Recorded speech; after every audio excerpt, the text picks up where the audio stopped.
All right, welcome everybody. Thank you for joining us this evening. Today we have a wonderful presenter, Dr. German, who is coming to us from the National Institute of Mental Health. And I'm going to read her bio with you. She's going to be doing a workshop today on is your kid often angry, cranky, and irritable? This is something that we definitely see with some of our children at times, and we are hoping to be able to get some tips on how to work with our children, whether it be in the school setting or even at home. So Dr. Ramirez German is a clinical psychologist in the neuroscience and novel therapeutics unit. She has a broad range of clinical research and training experience working with children, families, and adults. Through her career at the University of Pennsylvania, American University, NYU Bellevue Hospital Center, Washington, D.C., VA Medical Center, Greenbelt Cares, and Neuropsychological Associates of Fairfax. Her research has focused on mechanisms in mood disorders, psychotherapy process and outcome research, as well as in the dissemination and implementation of evidence-based practices. As an immigrant from the Dominican Republic, Dr. German has a special interest in addressing diversity, inclusion, and inequity issues, health disparities, and stigma. Before joining NIMH, Dr. German worked training community mental health therapists in evidence-based practices, including cognitive behavioral therapy in English and Spanish, to increase access to quality mental health services for underserved communities through a partnership between the Philadelphia Department of Behavioral Health and the University of Pennsylvania, the Beck Community Initiative. In her current work in the neuroscience and novel therapeutics unit, and given her background in mood disorders, psychotherapy, and implementation research, Dr. German is currently involved in the research and development of novel psychotherapeutic treatments and interventions to target the underlying brain mechanisms implicated in severe irritability in youth, with the aim to establish empirically supported treatments for the underserved pediatric clinical population of youth with DMDD. So with that, we just want to thank you, Dr. German, for bringing your expertise to Prince George's County Public Schools. And without further ado, I am going to hand over the presentation to you. I will put a sign-in sheet into the chat. So if those who are with us can please, at your leisure, sign in, that will be great. Well, thank you so much for that very long bio. I will have to shorten that up for the next one. So my apologies, we had to sit through that. So yeah, I'm really excited to talk about irritability, something that I've been working on here for quite a bit at this point. So it was nice to reflect back on all the things that I've done before that got me here, and to think more about sort of how I can use that to sort of be able to help in, as was shared, developing a treatment for kids with severe irritability across the lifespan, and who also have multiple diagnoses and comorbidities. So that's really what I'm just kind of, spoiler alert, that's what I'm going to be talking about today. All right, so I'm going to try to share my slides. So give me 1 minute, and hopefully this will be smooth.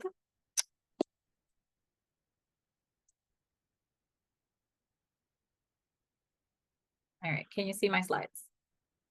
Perfect. All right, so yeah, I'm Dr. German, or Dr. Herman. I go by Dr. Herman mostly.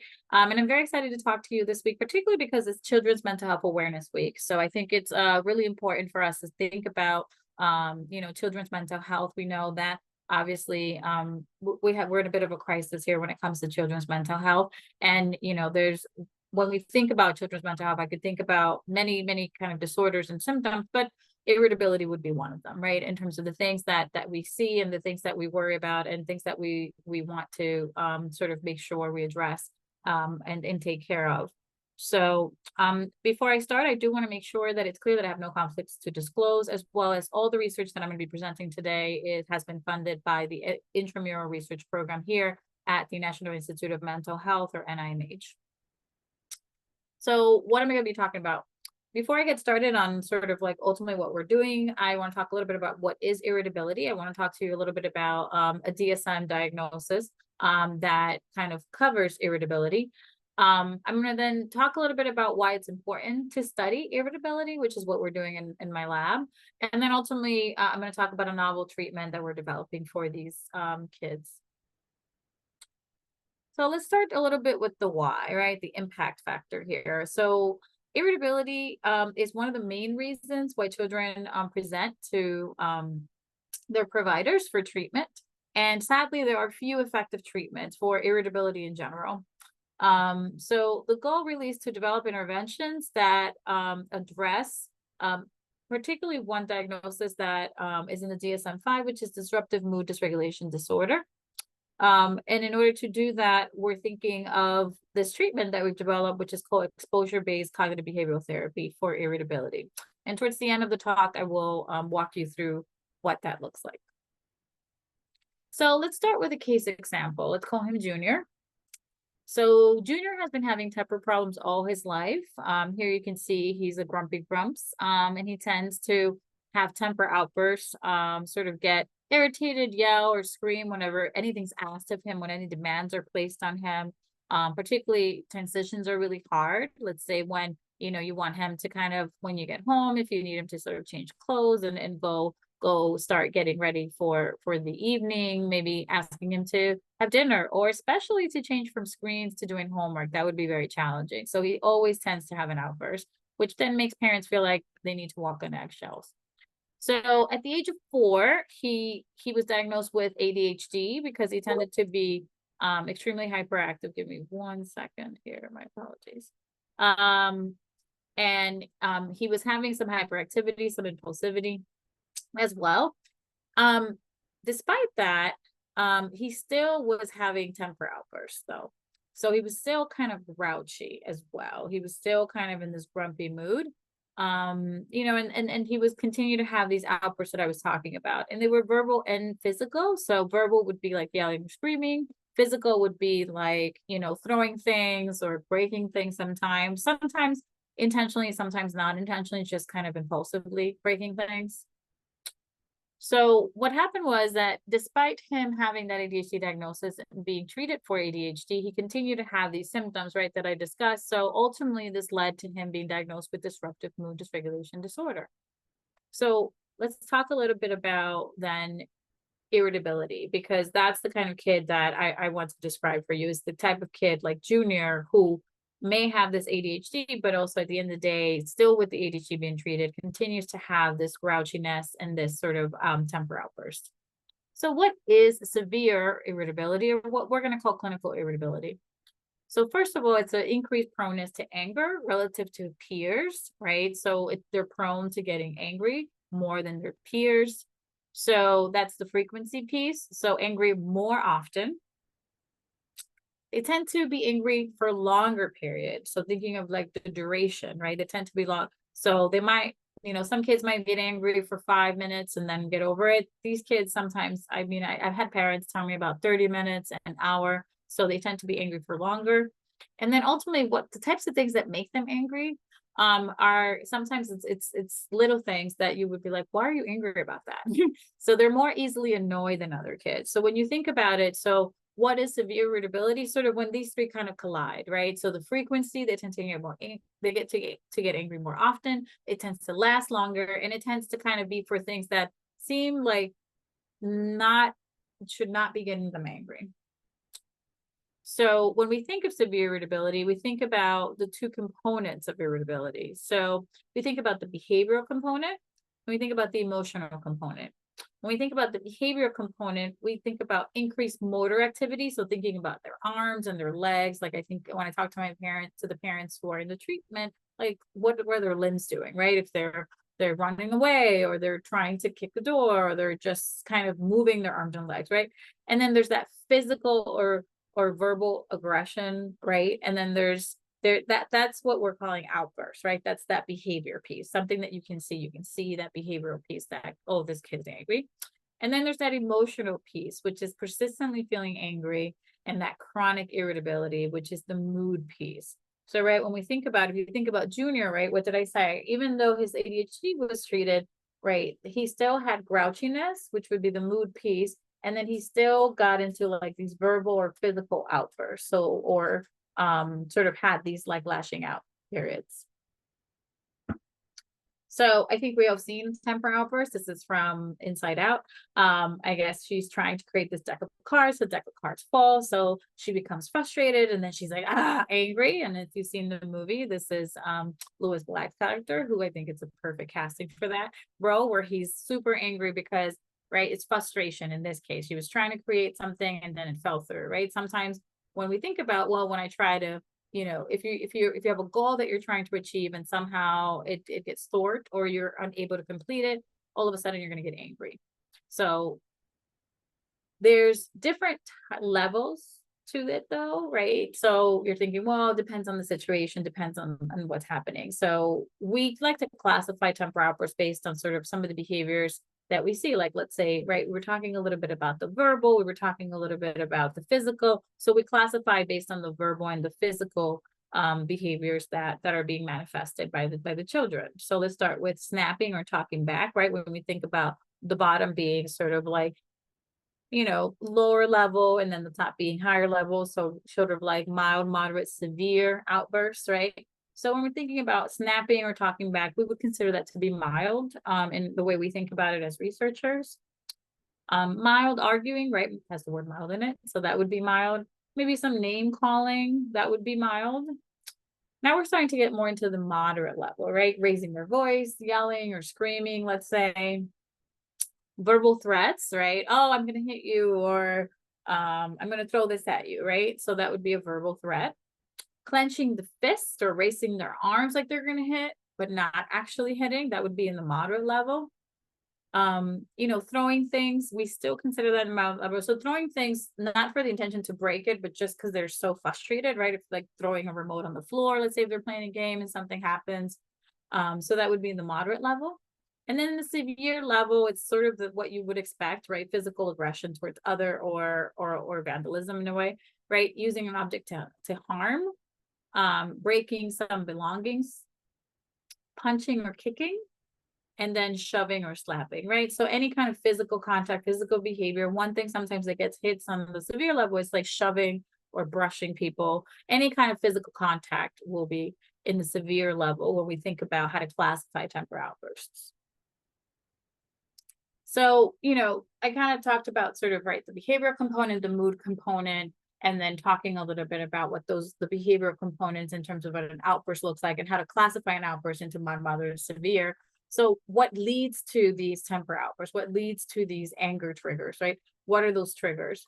So screens are always a trigger. I get a lot of that, like, right? Getting kids off screens, asking kids to do homework, especially if it's like something they really dislike, particularly, if the kids also happen to have ADHD, sometimes it's really hard for them to do certain types of homework that can be really boring, depending on whether it's reading or math or things like that, depending on the kid, right? It's subjective in the way.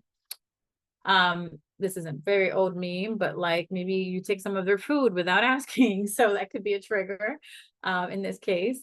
So here are a bunch of different types of trigger, right? Asking them to clean their room, asking them to eat their vegetables, having to share with their sibling. Maybe they lost a game, right?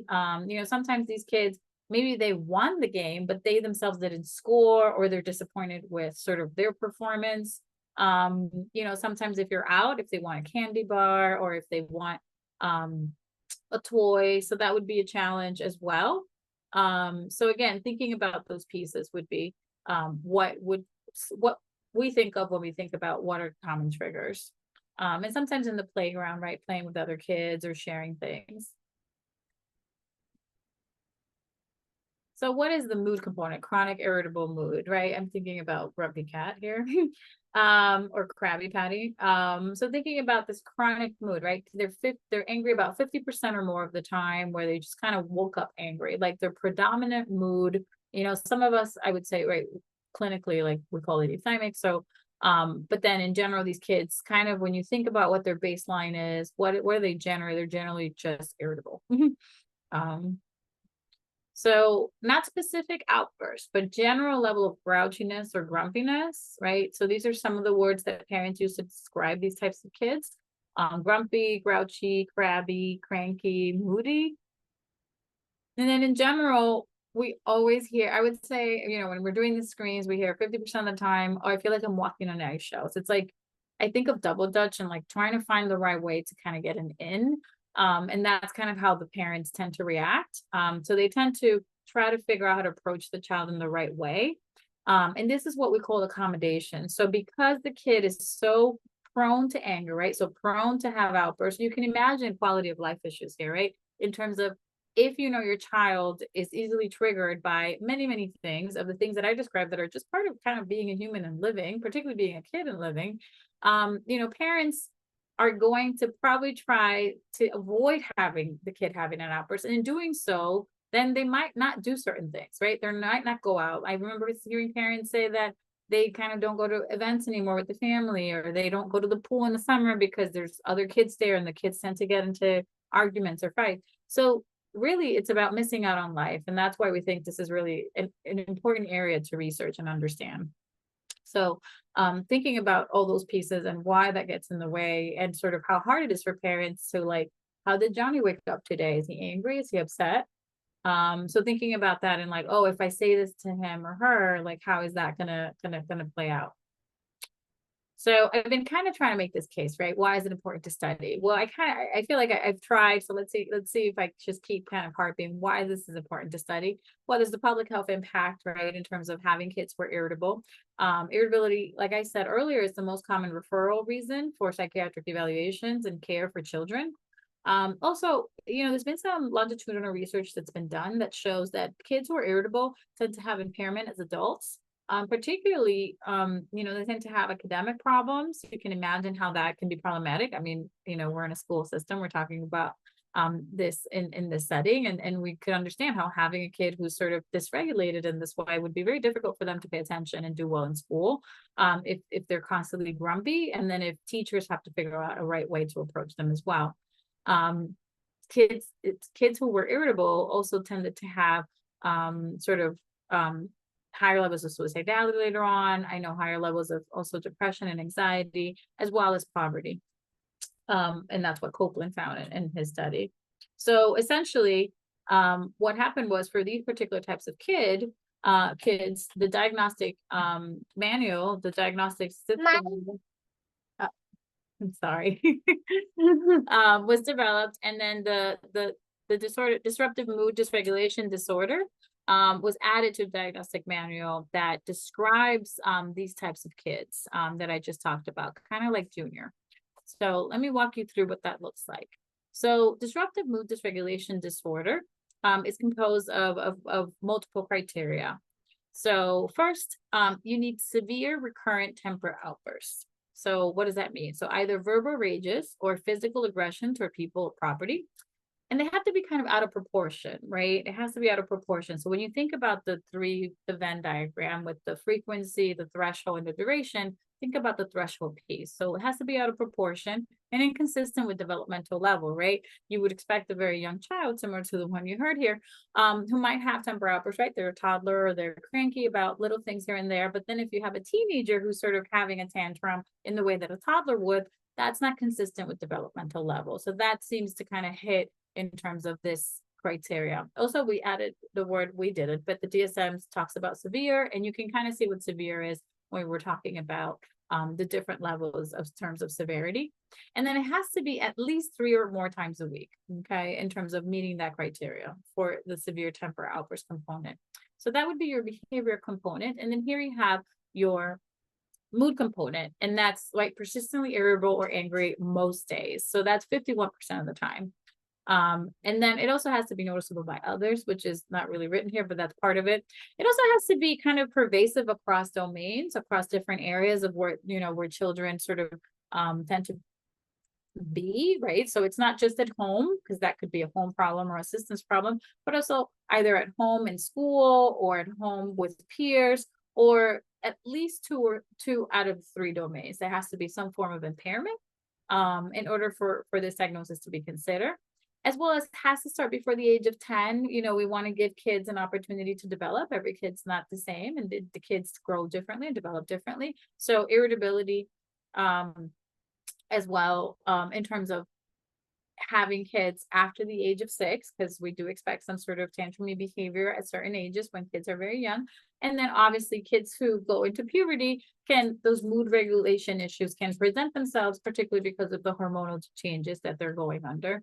And one of the pieces that's important, obviously, that this is not some form of sort of mania or hypomania, which is something that would sort of suggest more like what we know as bipolar disorder. So thinking about what is disruptive mood dysregulation disorder and sort of what are the symptoms, and then how do one diagnose, these are the different criteria that the DSM-5 established are critical for sort of giving this diagnosis. So again, we talked about the two core features, right? So we talked about that irritable mood component. So 50% of the time, more than 50% of the time, noticeable by others. So remember when I talked about that Venn diagram. And then there's that temper outburst piece, either behavioral or verbal, inappropriate to age, more than 3 times a week, and then severe in one setting and at least mild in another setting. So it has to have impairment in at least 2 settings, and it has to be severe in one, at least for this diagnosis to be given. So why did the DSM create the Diagnostic Statistical Manual of Diagnosis? That's kind of our diagnostic book. So irritability is present in multiple diagnoses.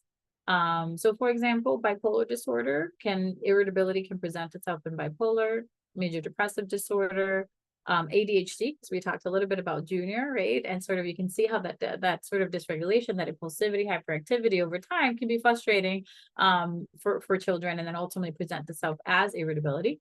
Generalized anxiety, that is one of the criteria for getting a diagnosis of generalized anxiety. Separation anxiety, right? That would be when the parent and child separate. Usually the child becomes extremely irritable and distressed about the separation.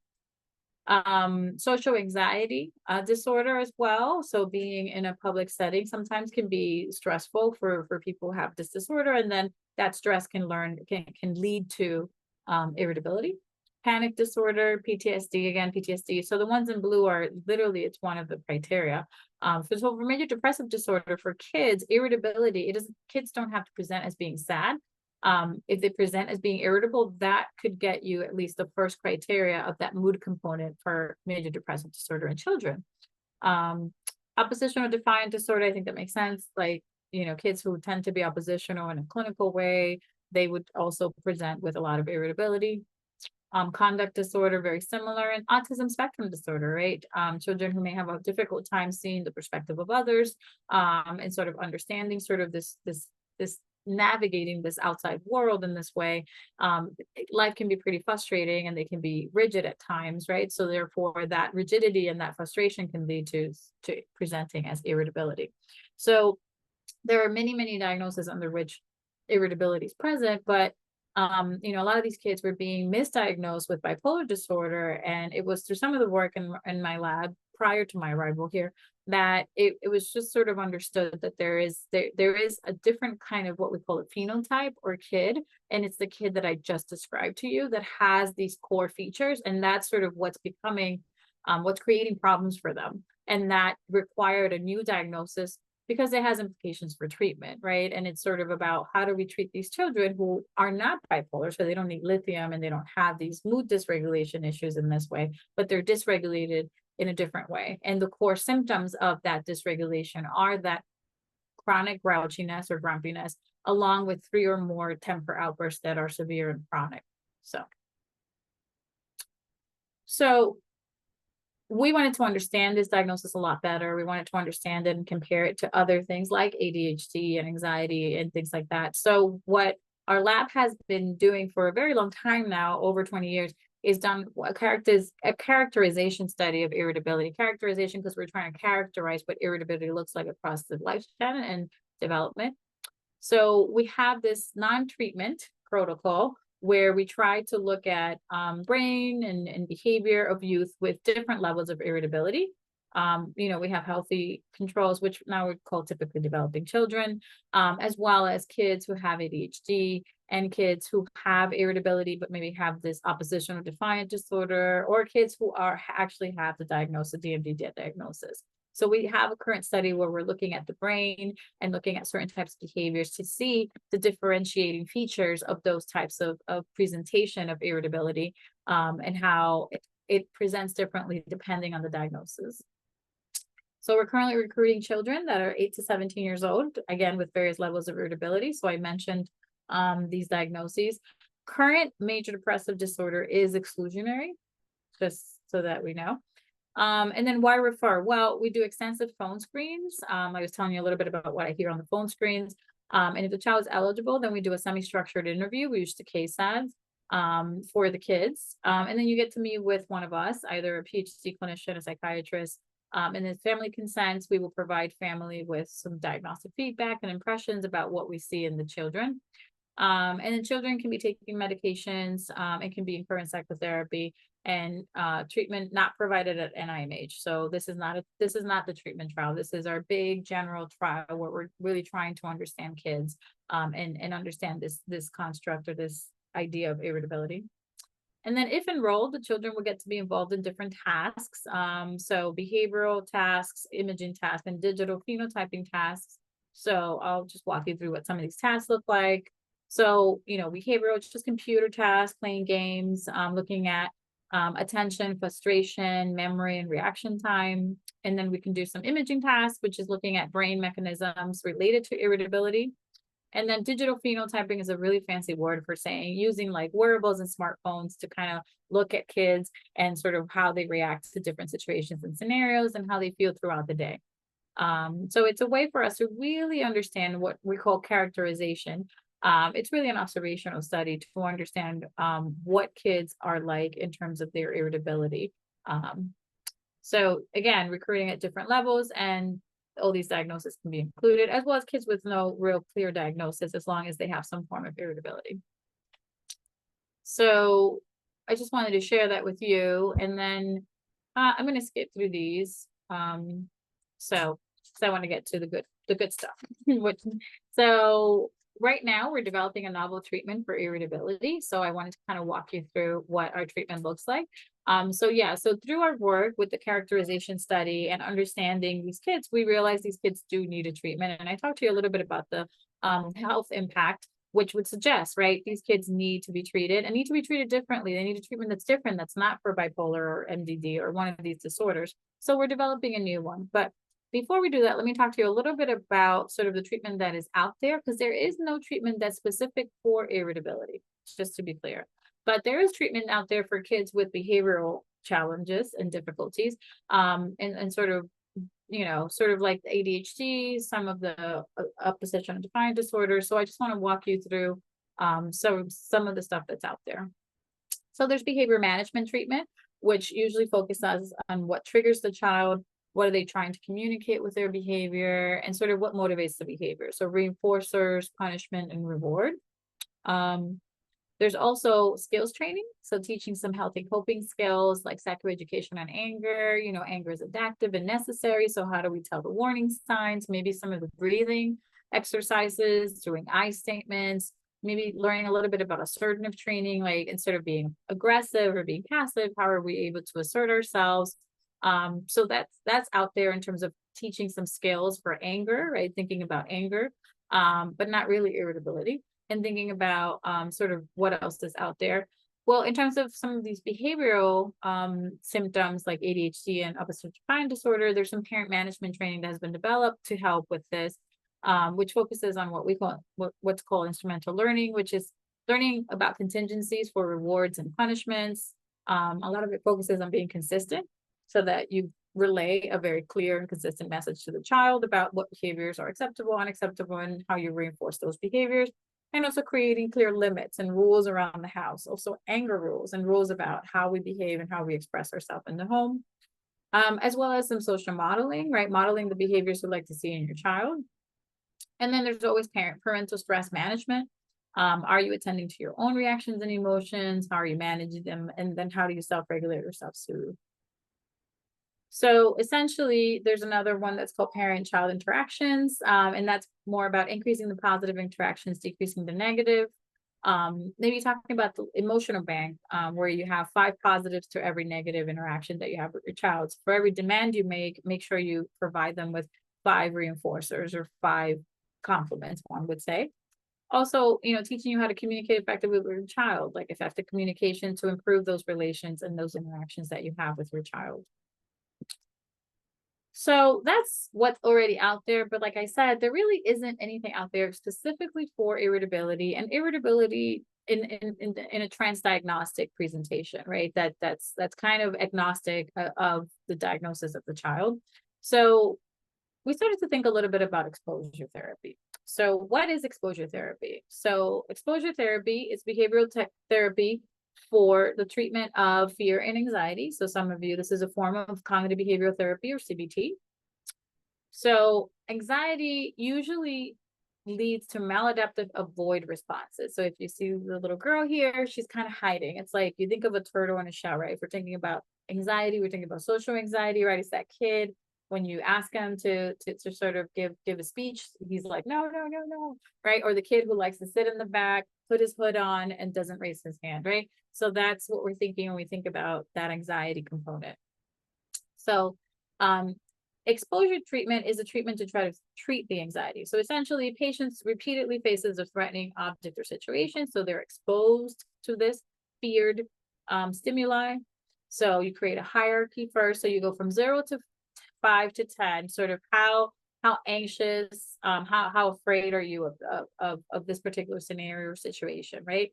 So we're thinking about a spider phobia. So first, maybe we start with a picture of a spider. Then maybe we look at a spider in a glass, right? And then we take the spider out of the glass and then we put it in our hand. So obviously this would be an exposure for everybody because I would not want to hold a spider, but it's okay. That's what we do as therapists. So essentially you create sort of this hierarchy, right? You can see how seeing a drawing of a spider is definitely lower levels of fear compared to having to actually hold a physical spider for a child who may have a spider phobia. So it's repeated exposure to the stimuli that is feared with sort of the expectation that over time, as the child gets exposed to this stimuli, they'll see that the spider is not dangerous. Granted, we would not use a dangerous spider, and they would just kind of habituate or get used to having the spider, let's say, or being exposed to the spider. So all of a sudden, they won't avoid the spider, but instead they'll be, I wouldn't say they approach it, but they'll be okay with touching the spider. So similar to that, we think about what would exposure therapy look like for irritability? So irritability, unlike anxiety, is more of a maladaptive approach response, right? Aggressing, sort of going towards the person that angers you. Patients repeatedly would face an object or situation that induces anger. So creating a hierarchy of the anger-inducing stimuli. So, and then having repeated exposure to that anger-inducing stimuli. So for example, it's a little trickier, but for example, one situation for one of our kids is, or several of our kids, would be like brushing their teeth. So every time brush your teeth, they get angry. So maybe the first thing we do is sort of we have them hold the toothbrush and bring the toothbrush. And next thing they hold the toothbrush and they hold the toothpaste, and then eventually maybe they put toothpaste on a toothbrush, and then eventually they brush their teeth, right? So that would be a hierarchy of sort of anger-inducing stimuli. And then over time, as we continue in the lab, let's say to brush our teeth and brush our teeth and brush our teeth, you would expect a decrease in sort of that level of anger. And next time, or 5 or 6 times, depending on however many exposure the child needs, they won't be as angry and they will comply. So instead, to having to brush your teeth. So inhibit that maladaptive response of aggressing and going, right, to brushing their teeth. So why exposure? Why exposure for irritability? Well, exposure is based on some principles of extension in terms of neuroscience. So we think about the brain chemistry and the brain mechanisms that lead to anxiety are very similar because they both have to do with threat responding. So since exposure decreases threat responding, we think that essentially that anger, like fear, is a maladaptive response to threat. And that anger and fear are transient and usually are stimulus evoked events. So basically what it means is that anger and fear both kind of come up and come down, and they both have a trigger, right? They both have a trigger similar to the toothbrush and the toothpaste and brushing their teeth compared to holding, let's say, a spider. Both of them, right? These things induce an emotional state that goes up and comes down, and that seems to both kind of be found in the similar areas of the brain, in terms of the amygdala and the prefrontal cortex, in terms of where these areas of the brain are activated during this threat responding. So clinical observations, youth with irritability have lots of anxiety. So there's also a lot of comorbidity. In our case, I think at least 50%, 55% of our kids, particularly those that go to a trial, have some form of anxiety. Youth with anxiety present with irritability when anxious. So anxious kids, if you remember, if you to get generalized anxiety disorder, irritability is one of the symptoms. And again, that neuroscience relationship between anger and fear, as I was talking about, that area of the brain that responds to threat, it's activated in both fear and anger. And exposure therapy is effective for anxiety. So since it works for anxiety, let's see if it could work for irritability in terms of changing that maladaptive approach response into sort of inhibiting that response. So we have a different study. So it's a subset of youth that are in the characterization study, 8 to 17 years old, meet diagnostic criteria for DMDD, or one of the two core features of DMDD, either the behavior or the mood component. It's fluent in English. So far, we do not have any of our therapy materials in Spanish, so we're not able to deliver it yet, but stay tuned. That's our goal. Child's response to their current treatment is no more than minimal. So making sure if they are in treatment, that it's not working, at least particularly for the irritability component. And no plan changes in outpatient treatment regimen, right? So 2 weeks prior to enrollment, which we'll talk about because we have a very long pathway in order to get into the study. And we do a lot of due diligence in making sure there's a lot of collaboration and discussion about what this entails, what this looks like, and making sure families feel like this is a good fit for them. So again, we're looking for kids to have the 2 core features of DMDD. So either irritable mood or temper outburst. And this is what the therapy looks like. So essentially it involves motivational interviewing at first, because obviously angry kids, they're not sort of coming to us and saying, hey, I want treatment. It's usually the parents calling because it's very disruptive, as you heard in the beginning of this talk. So we start by getting them sort of assessed in terms of how motivated they are and working on their motivation. Once they feel more motivated, we start to kind of find the common language or vocabulary, teach them a little bit about anger. Then we create that hierarchy, like the one you saw. That's an example of a hierarchy that we did with one of the kids. And then we also do full parent training as well. So we have 12 sessions with the kid, 12 sessions with the parents, and we work with the parent on active ignoring, sort of maintaining consistency, and sort of how to not reinforce negative behaviors.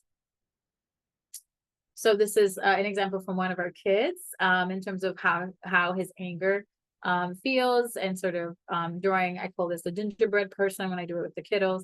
And saying, sort of where do you feel it? So that way they have more awareness of their anger and ultimately be able to manage it better and just sit with their anger. So this is what this says. My heart pounds. I feel fire in my brain. My skin feels like it's hot. So developing the hangry, this is an article in the Wall Street Journal that was an interview with our principal investigator, Dr. Melissa Brotman. So essentially, she had one kid who laundry was his trigger. So she had him bring into the lab, into our offices, sort of a basket of dirty laundry, or clean laundry, sorry. And then he had to sort the laundry, and then eventually he had to fold the laundry. So sort of getting him to walk up that hierarchy so that eventually the laundry is not as triggering for him. We do Fortnite or games, it's always a thing, and obviously homework hierarchy as well. So I'm gonna move through a little bit quicker. So essentially what we do for the exposure, we prepare and select the exposure. The child predicts the level of anger that they're going to feel, and then we engage in the exposure. And then we rate the anger every minute after minute, and then we get sort of these anger little peaks and valleys here, like a little mountain. And what they see over time is that the peaks become lower and lower and it sort of plateaus. And that's what we expect, which is interesting because that's exactly what happens with anxiety. So in that sense, we were right in our prediction about what would happen with that. And the goal is that over time, this kind of translates to other areas where as the kid is learning in the lab to control their anger and manage it, to be able to sit with it, maybe they're able to do that with other triggers and other things that they encounter at home. So this is some of the things qualitatively that kids have said and parents have said about the treatment. And we usually give them a little certificate. And at the end, we make like a little collage just for them to have something to take away with them as the study concludes. So I talked a little bit about that. Yeah, we have full parent management training as well. So it's a dual treatment. And then obviously, we always take into account the diversity of the family and sort of their cultural values, which, sometimes can come against some of the things we're talking about. So then we kind of try to work with the family to see how it fits with their cultural values and sort of where they're coming from, and validating their cultural norms as well, while encouraging them to use the techniques that we're presenting to them, PMT, parent management training techniques. So we're currently doing a CBT trial. I won't go too much into it, but we do also collect that phone digital phenotyping that I talked about, that phone data, and we try to do imaging before and after to see how those regions of the brain, remember I talked a little bit about threat responses, we try to see if that area of the brain, particularly the amygdala, the prefrontal cortex, see if those areas of the brain, what they look like pre-post when the kids play the games on frustration and sort of attention. So this is the study, this is our lovely team that we concluded. This is the one that we concluded in July 2021. This is what the demographics look like. So predominantly male, predominantly white males, majority on medication. Like I said, they can stay on medication, and mostly average age is about 11. So overall, it worked. So as you see, here's the baseline. They're doing, because we have a baseline period. Not a lot of change there. If you see the treatment change significantly, and then the gains were maintained at 3 and 6 month follow-up. So essentially, we concluded that this can be done. The kids tolerated, no one dropped out. And then, they showed improvement in symptoms. So obviously some limitation, we did not have a control group. So it could be due to them being at the NIH and being seen by a therapist. So we don't really know if it's specific to what we're doing or in general, if these kids are just doing well. So our goal is to ultimately be able to do some of that. We also want to look at the brain regions that we talked about to see if they normalize. And we also want to continue to do the digital phenotyping. So in this case, we want them to have wearables during the exposure and see if their heart rate or heart rate variability changes as we do the exposure, which is really cool stuff. In future work, we continue to recruit and continue to study. So here's kind of an image of all the things we're doing. So pre, mid, and post, we want to do some scans, as well as doing some of the iPhone responding and the wearables to see what the correlates are in terms of the neural correlates of the brain with irritability, as well as sort of like what happens to their physiological responses throughout the treatment. And we're looking also at pre-treatment characteristics. So we have them do some tasks, like the ones I described in the computer, to see if they're able to sort of get better at their inhibitory control, which is their ability to inhibit certain responses. So yeah, this is really what I wanted to talk to you about today. Thank you so much for inviting me. I'm just super grateful, particularly a week like this week. And obviously, thank you to all the people listed here. There could be more people listed here, but this is what we could fit so far. And obviously to our patients and their lovely families for giving us so much of their time to be able to do something as meaningful as this. And hopefully we can really, find a treatment that helps and with these kids. That's the email if you want to participate. Again, we have 2 studies, the characterization study. We have the cognitive behavior exposure to study with the parent management training. So please reach out if you're interested. And thank you. Any questions? Wow, thank you so much. That was really great information. I I do have a question. Yes.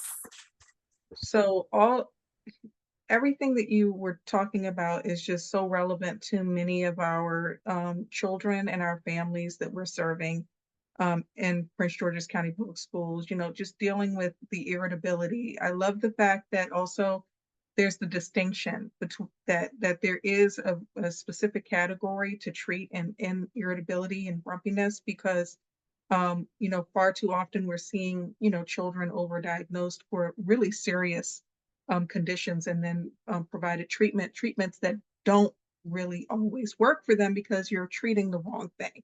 Okay. So I really appreciate that. Yeah. Um, I would love to know if there are some specific things that you guys are finding that parents can do um, to support their child who is presenting as irritable and grumpy. Um, Parents and also teaching professionals, those of us who are working in the schools with our children, with those children.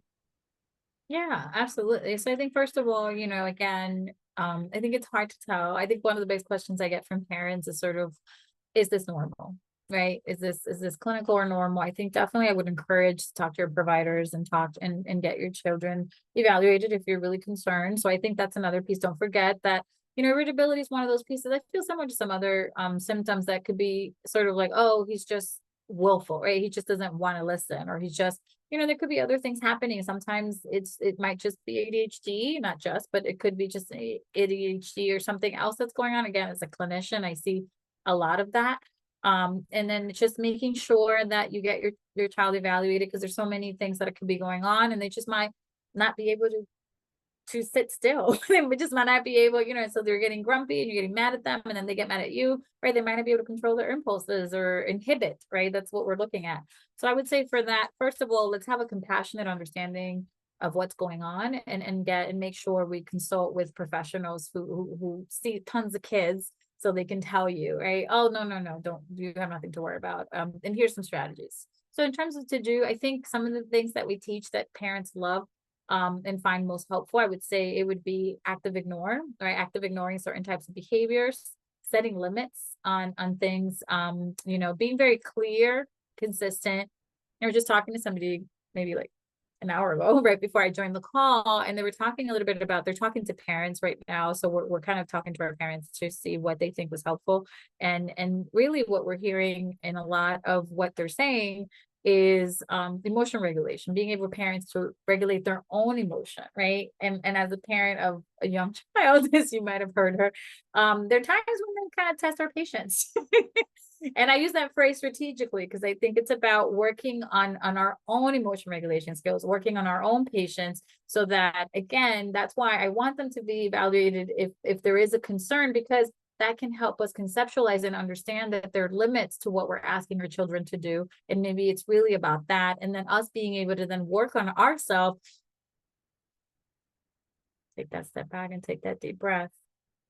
It really works. So sort of working on that, and working on yourself. That's really what I end up suggesting that for every parent. And I don't mean it in a hokey pokey type of way. I mean it in like, it's really important to try to work on sort of being able to tolerate us. So it's also an exposure for parents, tolerate the challenges and the difficulties of dealing with children who may be more elevated in their irritability, have lower threshold, and tend to be angry for long. It's hard to sit with that. That's very challenging. So I would say working on understanding family rules, being very clear as a parent and consistent, because it is confusing for kids sometimes. If one day it's okay to have ice cream, but another day it's not okay. And then it's like unclear why it's okay or not. So you might get frustrated because you expect them to know. But then, so I think that's another piece that I would say, consistency. So I work a lot on parents and creating rules that make sense, and that sort of can be, not that they make sense so much, so that it's more so about the rationale for the child, but it's also about sort of like, can you implement that consistently? Can you actually deliver on what you say? Can you always, because we ourselves are tired, especially when you come home at night, you got to make dinner, you got to take care of the kids, you got a lot going on. So you might not be able to hold up to, well, you can't watch screens right now, or you can't do that. So being mindful about that too. So I would say, yeah, it's a very complicated question, but I would say start with, are you really concerned, and making sure you speak to a provider for that, and then working on some limit setting, active ignoring, creating some consistency with rules that make sense, and that, maybe there's some things you just have to let go sometimes, because maybe the rules, you can't make too many rules because then they're harder to follow. And then ultimately, working on self-regulation for ourselves and being able to take care of ourselves so that we're able to be more effective in our parenting. So I think those would be my Thank suggestions. you. I appreciate that. Grandiose and ambitious, but Mhm. Ms. Siebold has a question that she sent to me in a text. I'm sorry, in the chat. Ms. Siebold, did you want to share it or do you want me to read it?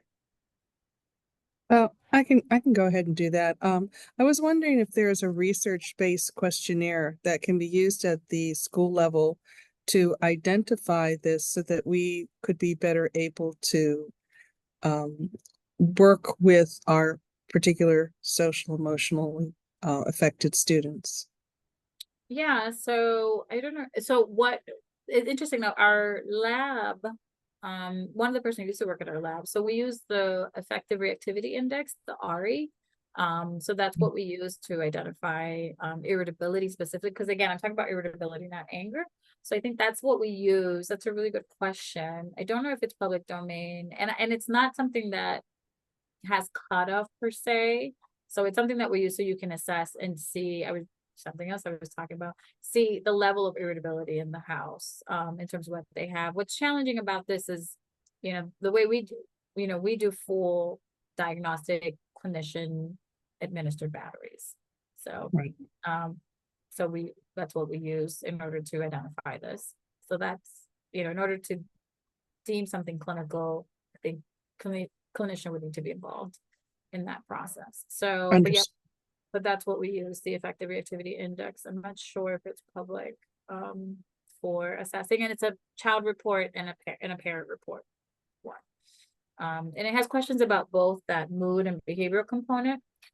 Sort of like, loses temper easily loses their temper. So that's one of the questions, like things like that. Yeah. Does irritability have any sort of longitudinal predictions that differentiate it from other disorders?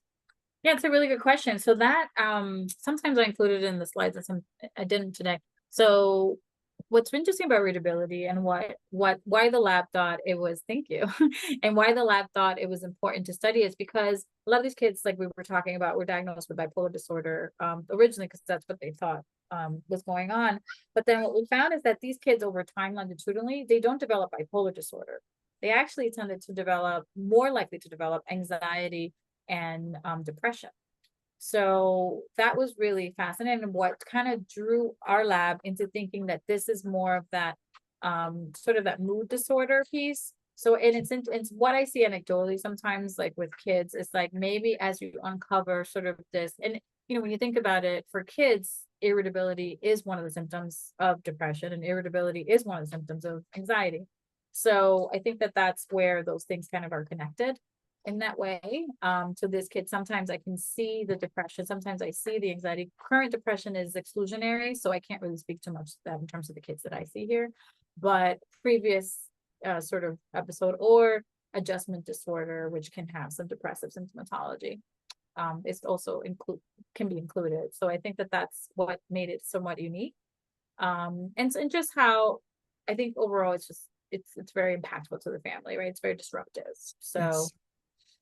So it's something that runs across a lot of them, the diagnosis.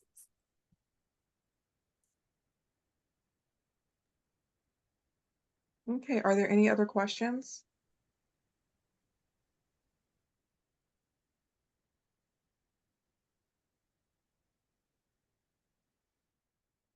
Okay, well, I just want to say thank you again. This is May, which is Mental Health Awareness Month, and we are really happy and proud to be able to kick off our Mental Health and Awareness Month with a presentation from the National Institutes of Mental Health with Dr.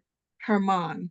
I made the correction. Thank you so much. It's an honor and a pleasure to be able to kick us off on that front. Yes, So if you have any questions or anything, feel free to reach out. I'm happy to talk, as you can hear. I love to talk thank about this. I you. live it, so I love it. So Thank you. And as we close, I do just want to highlight that in each of our schools, we do have mental health professionals that are working in our schools. So like myself, I am a school social worker, and in each of the schools, there are school counselors, school psychologists. There are in each school a school mental health clinician who's typically contracted from some of our community-based agencies who are assigned to each of our schools. So you have these professionals that are in our buildings that are there to provide support to students and families. Um, and we are more than excited that we were able to partner with the National Institutes of Mental Health to have you guys with us to provide really, really valuable trainings and information for staff, parents alike. So thank you so very much. And I'm going to stop the recording now. thank you.